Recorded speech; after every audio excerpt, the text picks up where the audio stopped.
Bonjour, je suis le frère, Yedidia Marius Israël. En quoi pourrais-je vous aider? Bonjour, homme de Dieu, j'ai un sujet de prière s'il vous plaît. Je vous en prie, je vous écoute ma sœur. Pasteur, priez pour moi, car je n'arrive pas à me marier. Pouvez-vous être beaucoup plus explicite s'il vous plaît? Bien sûr. J'ai connu plusieurs hommes, mais aucune de ces relations n'aboutit au mariage. Je vois. Avez-vous eu des relations intimes avec ces hommes? Oui, avec quelques-uns d'entre eux. Mais pas eux tous. Et pourquoi avoir des relations intimes avec des hommes, avec qui vous n'avez pourtant aucun lien de mariage? Mais homme de Dieu, si vous ne leur donnez pas votre corps, ils iront voir ailleurs. Et après avoir souillé votre corps, combien d'entre eux ont payé votre dot?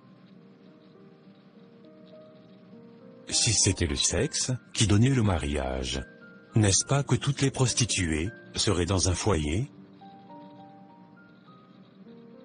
Sachez-le ma sœur en Christ, ce n'est pas votre corps qui donne le mariage, mais Dieu, et lui seul. Mais alors comment un homme peut-il épouser une femme dont il n'a pas encore connu la nudité? Selon vous sœur Solange, est-ce la personnalité d'une personne que l'on épouse, ou son corps? Les deux, n'est-ce pas? Vous avez bien répondu. Cependant, la personnalité doit être le facteur beaucoup plus déterminant, et non le corps. Car la beauté physique est éphémère, et se dégrade progressivement, avec les grossesses, l'âge, et souvent, du fait de la maladie. Mais la personnalité est celle qui nous maintiendra dans le mariage, et cela, après que la beauté physique ne soit plus d'actualité. Il faut avouer que ces paroles emmènent à réfléchir, homme de Dieu. Oui, réflexion oblige, car sachez que l'on passe plus de temps avec la personnalité d'une personne que sa beauté. Ah bon? Bien sûr que si. Selon vous, est-ce votre beauté qui fera la cuisine pour votre futur époux, ou votre personnalité? Ma personnalité, je crois. Bien dit. Est-ce avec votre beauté que votre futur époux vieillira, ou votre personnalité? Bon. La beauté se dégradera avec l'âge, donc la vraie réponse est ma personnalité. Bonne réponse. Encore une autre question. Je vous en prie, pasteur. Est-ce votre beauté que vous allez léguer à vos futurs enfants comme éducation, ou votre personnalité? Encore une fois, ma personnalité.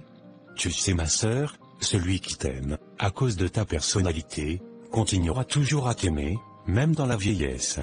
Mais celui qui t'aime, uniquement à cause de ta beauté, commettra l'adultère, ou te quittera tout simplement, quand il n'y a plus rien sur ton physique qui captive ses yeux. Vous avez raison, pasteur, mais est-ce possible de se marier à une personne dont on n'a jamais vu le corps? Vous aimez le Seigneur Jésus-Christ, n'est-ce pas? Oui, bien sûr, il est mon premier époux, et je l'aime. Ah, votre premier époux. Et avez-vous déjà vu le Seigneur Jésus-Christ, vis-à-vis? Non, jamais de la vie. Mais cela vous empêche-t-il de l'aimer, en tant que votre époux? Bien sûr que non. Alors un homme, s'il est vraiment sincère, et non, un pervers, à la recherche de sexe, vous emmènera au mariage, sans vous faire un chantage sexuel. Mais s'il insiste? Insister en quoi? Vous faire pécher? Ou bien insister en quoi? Vous traiter comme un vulgaire objet, que l'on essaie, avant de l'acheter? Sœur Solange, s'il vous plaît, prenez-vous beaucoup plus au sérieux. Car vous avez beaucoup de valeur, devant votre Dieu. Vous n'êtes pas une chaussure, que l'on doit forcément essayer, avant de l'acheter. Et même dans un magasin, personne ne veut acheter la chaussure, que tout le monde a essayé, mais bel et bien, celle qui est encore toute neuve, toujours dans son emballage, et sur l'étalage. Mais serviteur de Dieu, il paraît que c'est le sexe qui pimente le couple. Piment, dans le mariage, oui, mais pas avant le mariage. Ah bon? Bien sûr que si, de la même manière, que le piment ne se consomme pas tout seul, mais a toujours besoin d'un accompagnement. De même, nul ne doit consommer le sexe hors mariage. Mais, après le mariage l'on peut avoir des rapports sexuels, qu'est-ce qu'il y a de si mal à le faire avant? Coucher avec une personne, avant le mariage, est aussi égal à souiller la future épouse, ou le futur mari, de son prochain. En plus, c'est vrai. Sœur Solange, ne croyez-vous pas que votre futur époux aurait bien voulu vous marier vierge? Bien sûr, c'est le souhait de tout le monde, homme comme femme. Mais homme de Dieu, j'ai une question. Allez-y ma sœur. Qu'a-t-il de si mal à pratiquer le sexe avant le mariage? Savez-vous que la vie est dans le sang? Oui, pasteur. Et savez-vous aussi que lorsque vous avez des relations sexuelles avec une personne, il y a aussi un échange de sang qui s'opère?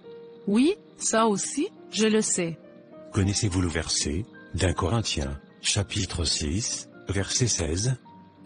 Aucune idée. Je vais vous aider. Ce passage enseigne que celui qui s'attache à la prostituée est un seul corps avec elle, car les deux deviendront une seule chair. Voilà pourquoi le mariage est aussi appelé alliance. Car lorsque vous avez des relations sexuelles avec une personne, il y a une alliance de sang qui se tisse entre vous automatiquement. Oh mon Dieu, c'est vrai ça? Oui, c'est malheureusement vrai. Ce qui fait que, après avoir couché avec certaines personnes, plus rien n'avance dans votre vie. Ah bon? Mais ça fait peur ça. Oui ma sœur, c'est une triste réalité, car certaines personnes ont dans leur vie des alliances secrètes mystiques pour devenir, par exemple riches, et vous contaminent de démons, et cela, durant les rapports sexuels. Ah, je comprends maintenant. Car mon petit frère, après avoir couché avec une fille, qu'il a croisée en boîte de nuit, est devenu depuis lors, subitement accro au sexe, jusqu'à même devenir esclave de la masturbation. Comme le diable est vraiment méchant. Oui, pasteur, en ce qui me concerne, il m'arrive souvent d'avoir des relations intimes avec une personne qui a le visage de mon ex, et cela, durant mon sommeil. En plein sommeil? Oui, lorsque je suis endormi, et c'était comme si cela était réel. Voilà pourquoi il faut marcher dans la sanctification. À votre avis, quel sera le sort d'un homme qui pratique le sexe avec une prostituée, qui quant à elle, a recours à des fétiches, et cela, afin d'avoir de la clientèle? Le pauvre, il sera envoûté par le sexe. Et si le client envoûté, à son tour, va coucher par exemple, avec sa copine du quartier? C'est sûr qu'elle aussi sera forcément envoûtée, et ainsi de suite. Mais homme de Dieu, j'ai une question. Bien sûr, je vous en prie. Comment se fait-il que malgré les préservatifs, l'on peut toujours se faire infecter d'esprits de démons, et cela, après des rapports sexuels avec un individu? De quel genre de préservatif parlez-vous s'il vous plaît? Est-ce des préservatifs charnels, ou des préservatifs spirituels dont vous parlez? Préservatifs spirituels? Non, je voulais tout simplement parler des préservatifs normaux. Ah d'accord. Rassurez-vous, ma question est posée sciemment. Puisqu'aucun démon n'est stoppé par les œuvres de la chair. Les préservatifs charnels ne sont utiles que contre les maladies sexuellement transmissibles, et non contre les démons sexuellement transmissibles. Et quelle est donc la meilleure manière de se préserver des démons sexuellement transmissibles? Le meilleur préservatif spirituel contre les démons sexuellement transmissibles est la sanctification. Et le meilleur antidote contre les démons en général est d'accepter le Seigneur Jésus-Christ dans sa vie, sans oublier obéir à sa sainte parole. Voilà pourquoi, selon le livre de Jacques, en son chapitre 4, au verset 7, la Bible dit « Soumettez-vous donc à Dieu, résistez au diable, et il fuira, loin de vous. » Amen. Homme de Dieu, une autre question s'il vous plaît. Oui, je vous en prie. Mais comment un esprit de démon peut empêcher une personne de se marier? Ah! Violente question ma sœur. Homme de Dieu, une autre question s'il vous plaît. Oui, je vous en prie. Mais comment un esprit de démon peut empêcher une personne de se marier? Ah! Violente question ma sœur. Vous savez, l'esprit impur qui possède sa victime peut repousser tout candidat de mariage dans votre vie, et cela, dans le but de vous détruire, par la solitude. C'est vrai ça? Oui, c'est malheureusement vrai. En plus, cet esprit impur peut même vous donner une forte odeur, qui éloigne tous ceux qui veulent se rapprocher de vous. Ça fait peur tout ça. Malheureusement, le péché n'est jamais sans conséquence. Par ailleurs, l'esprit impur peut attribuer un masque spirituel à sa victime. Masque spirituel? Oui, un masque spirituel, qui fait que ton fiancé, ou un membre de ta belle famille, peut voir un esprit portant votre visage, en train de les poursuivre en songe. Comme cela est vraiment méchant. Très méchant même. Puisqu'après, si votre fiancé n'est pas chrétien, et qu'il va consulter des marabouts, ou des féticheurs, c'est votre visage qui sera mis devant. Et ainsi, tout le monde me traitera de sorcière? Oui, ou bien l'on vous accusera d'être une envoyée mystique du monde sous-marin. Vous voulez dire une sirène des eaux? Oui, c'est bien ça. L'esprit impur peut même vous coller une addiction sexuelle, qui fait que vous ayez du mal à refuser les avances sexuelles des hommes. Conséquence, beaucoup d'hommes connaîtront votre nudité, et l'on vous traitera d'une identité pas bien. Vous voulez dire d'une fille facile, ou d'une pute? Oui, c'est gênant de le dire, mais c'est bien ça le mot. Et comme ça, tous les hommes coucheront avec vous, sans qu'aucun ne veuille vous garder dans un foyer, à cause de votre facilité sexuelle. Cela me fait comprendre beaucoup de choses à présent. Vous m'en voyez réjoui, puisque c'est cela, le but de cet enseignement. Certaines victimes de ces démons impurs n'hésitent pas souvent à exposer leur nudité dans les lieux publics, et cela avec des vêtements très vulgaires. Voire même se mettre nus devant les caméras, sur les réseaux sociaux. Et moi qui croyais que m'habiller sexy allait attirer un mari vers moi. Non, rectificatif, s'habiller sexy attire les pervers, et non un époux. Car aucun homme conscient acceptera de mettre dans son foyer une femme qui fait la publicité de son corps aux yeux des pervers du monde entier. Je suis entièrement d'accord avec vous. Vous savez quoi? Non, je vous écoute, pasteur. Ce démon peut même emmener la victime envoûtée à être très insolente envers son fiancé ou son époux, jusqu'à même exercer des violences physiques, voire porter main en premier à son homme lors des disputes.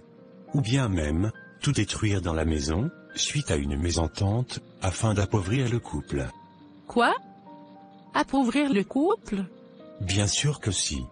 Car n'est-ce pas que toutes ces propriétés qui seront malheureusement cassées ou détruites vont susciter des dépenses imprévues, et cela afin d'être remplacées? Oui, je vois. Dépenses imprévues qui vont créer un déficit budgétaire dans les finances du couple, n'est-ce pas? Vous avez tout compris, ma sœur.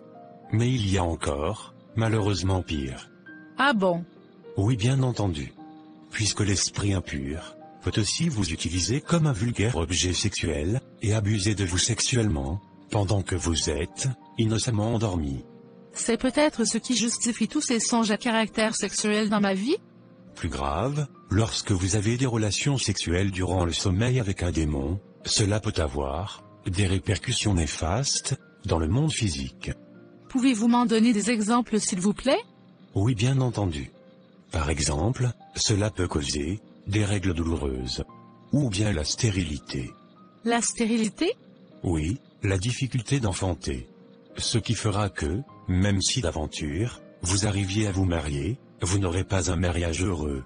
Et cela, du fait de la pression de votre mari, ou celle de votre belle famille. Vous risquez d'élever les enfants de la maîtresse de votre époux, ou au pire des cas, vous risquez d'être chassé de votre foyer, et retourner à la case de départ du célibat. Mais pasteur Marius, j'ai encore une autre question. Une autre question? J'espère que nous aurons le temps de l'épuiser, car je crois, il y a encore un autre bien-aimé dans la salle d'attente. Merci, serviteur de Dieu, pour votre patience face à mes nombreuses questions. Je vous en prie, ma sœur, pas besoin de me remercier. Alors ma question est la suivante. Comment se fait-il que malgré que je chasse l'esprit de mari de nuit, et il ne part pas? C'est quoi vous essayez de chasser? L'esprit de mari de nuit, ou de femme de nuit. Esprit de mari de nuit. Ou de femme de nuit? Oui, pasteur. Et où se trouvent ces deux noms de démons dans les Saintes Écritures? Aucune idée, pasteur. Je les appelle ainsi parce que c'est le nom qui est utilisé dans le milieu chrétien. Je vois. Mais sachez qu'il n'existe aucun démon qui s'appelle mari de nuit ou femme de nuit. Comment devrait-on donc les appeler? ce sont tout simplement des esprits impurs, ou des esprits démoniaques. Ah bon? Affirmatif. Vous vous appelez Solange, n'est-ce pas? Oui, pasteur. Et si je disais par exemple, Rebecca, sors de mon bureau? Vous sentirez-vous concerné par cet ordre? Non, pas du tout, puisque mon nom est Solange, et non Rebecca. À moi ce que vous disiez. Solange, sortez de mon bureau. Bien répondu ma sœur. Voici ce qui explique pourquoi beaucoup de séances de délivrance échouent. Puisque plusieurs chrétiens s'inventent désormais des noms fictifs de démons, de sorte que tu peux les entendre dire « Esprit de célibat, sors de ce corps ». Ou encore « Esprit de pornographie, sors de ce corps ». Les démons ne sont pas aussi stupides pour répondre à des noms fictifs qui ne sont pas le leur. Oui, je peux mieux comprendre, avec toutes ces tentatives de délivrance ratées. Et cela est vraiment dommage. Puisque la Bible nous donne la possibilité, si bien sûr telle est la volonté de Dieu, d'exiger aux démons qu'ils mentionnent leur véritable nom, avant de les chasser de la vie d'une victime possédée. Alors, si l'on ne veut pas le faire, et cela, pour une raison ou pour une autre, autant ne pas aussi leur inventer ou attribuer des noms imaginaires. C'est vrai ça? L'on peut demander le nom des démons lors des séances de délivrance? Oui, plus que vrai, comme dans l'histoire biblique, du possédé du pays, de Gadara, et dont les démons, sur le point d'être chassés, par le Seigneur Jésus-Christ, se présentèrent du nom de Légion. Ah oui. Bien sûr, lorsque tu lis le livre de Marc, en son chapitre 5, le Seigneur Jésus-Christ a demandé le nom du démon, et cela, avant de le chasser. Et cet esprit impur, en parlant au travers de sa victime, a répondu qu'il se nomme Légion. Je vois. Alors, si inspiré par le Saint-Esprit de Dieu, un chrétien peut demander le nom d'un démon, et cela, avant de chasser ce dernier, dans les lieux arides. Alors, pasteur Marius, est-ce possible que je reste avec mon copain actuel, et espérer que Dieu me bénisse avec le mariage?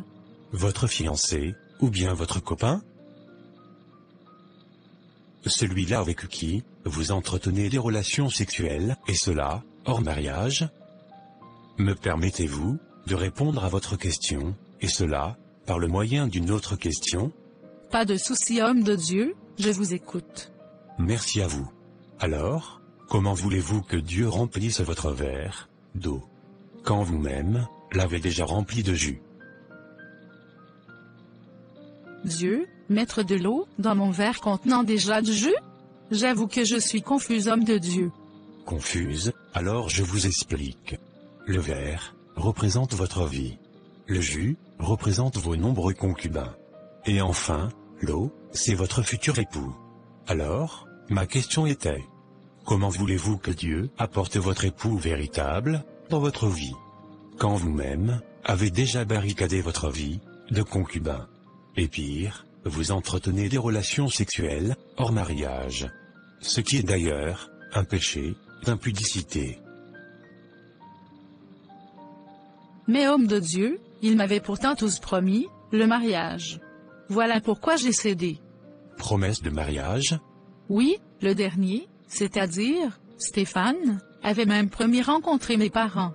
Et, où sont-ils tous aujourd'hui? Une question pour vous, sœur Solange. Quel pécheur avoue au poisson qu'il y a, en réalité, aucun sentiment d'amour entre eux, voire qu'il n'a aucune intention de le nourrir, mais que l'appât qui lui tend au bout de son hameçon est tout simplement en vue de le manger, et rien d'autre? Donc, vous voulez dire qu'ils m'ont tous menti, homme de Dieu? N'est-ce pas que la réponse à votre question se trouve dans le fait que vous demeurez toujours célibataire, et cela, malgré les nombreuses promesses reçues? Vous savez, certains hommes peuvent même vous promettre les clés du paradis, tout simplement, afin de voir votre nudité. Comment ai-je pu être naïve jusqu'à ce point? Et pourtant, Stéphane avait promis venir payer ma dot, la semaine passée. Je suis vraiment désolé de ce qui vous arrive, ma sœur. Mais sachez qu'aucun pécheur ne continue de nourrir un poisson, et cela, après l'avoir pêché. Que voulez-vous dire, homme de Dieu? N'ont-ils pas aimé mon corps? Non, je n'ai pas dit cela. Ce que je veux dire par contre, est que, personne ne paye, pour ce qu'il obtient pourtant déjà gratuitement. Vous savez, sœur Solange, l'on se marie avec une femme, pour qu'elle demeure pour soi, et ensuite connaître sa nudité, et cela, uniquement après le mariage. Alors que dans votre cas, vous offrez déjà votre corps à ses bien-aimés, et cela, sans mariage. Alors comment aimeriez-vous que vous épousez devienne leur priorité, puisque vous leur donnez déjà accès à ce que seul le mariage leur donne droit, c'est-à-dire votre corps? Mais, et ceux avec qui je n'ai pas couché? Pourquoi ceux-là ne sont-ils pas allés au mariage? Je ne saurais répondre à leur place. Mais que disent-ils par exemple de votre comportement? En tout cas, j'ai été très clair, et cela dès le début de notre relation, que je ne suis l'esclave de personne. Bien noté. Et que voulez-vous dire par là? Je ne permettrai à aucun homme de dominer sur moi. Je vois. Mais Dieu ne vous demande pas d'être l'esclave de votre mari, mais plutôt une épouse pour votre mari. Et ce n'est pas mauvais pour une épouse d'être soumise à son mari, et cela, selon l'ordre divin. Imaginez un couple où la femme renie l'autorité de son mari. N'est-ce pas que ce sera un échec de mariage? Oui, bien sûr. Car cela devient comme deux hommes qui se mettent ensemble. Vous avez bien compris, sœur Solange. Alors, selon vous, serviteurs de Dieu, mon comportement serait-il la cause de mon célibat? C'est dans votre bouche que je l'ai entendu. C'est vrai que je suis un peu dur de caractère très souvent. Pauvre Stéphane. Il me le reprochait très souvent. Avez-vous aussi déjà reçu des reproches face à votre attitude concernant le matériel? Je ne sais pas. Mais il y a un de mes ex qui est porté disparu, après que je lui ai demandé de m'ouvrir un magasin de vêtements, à hauteur de 5 millions. Ah bon? Et aussi mon ex, Jacques, qui avait rompu avec moi après que je lui ai demandé de financer les études de mon jeune frère, en Europe. Et c'était combien? Seulement 3 000 €. Seulement 3 000 €. Oui, pasteur, à cause de seulement 3 000 €, cet avare de Jacques a rompu notre relation, comme c'était gratuit d'entretenir une relation avec une femme. Gratuit. Et cela coûte combien, pour entretenir une relation amoureuse avec vous? Quel est donc votre prix sur le marché, ma sœur en Christ? Êtes-vous devenue une prostituée, afin d'échanger votre relation amoureuse, avec de l'argent? J'ai honte d'avoir agi ainsi, pasteur. Pas de quoi, sœur en Christ. Soyez fortifiés, car le Seigneur Jésus vous aime. Amen, pasteur. Aussi, pasteur Marius? Oui, je vous écoute. Il paraît que certaines positions sexuelles ne sont pas bibliques. Ah bon? Oui, y compris le fait de lécher son épouse durant les rapports sexuels. Qu'en dites-vous?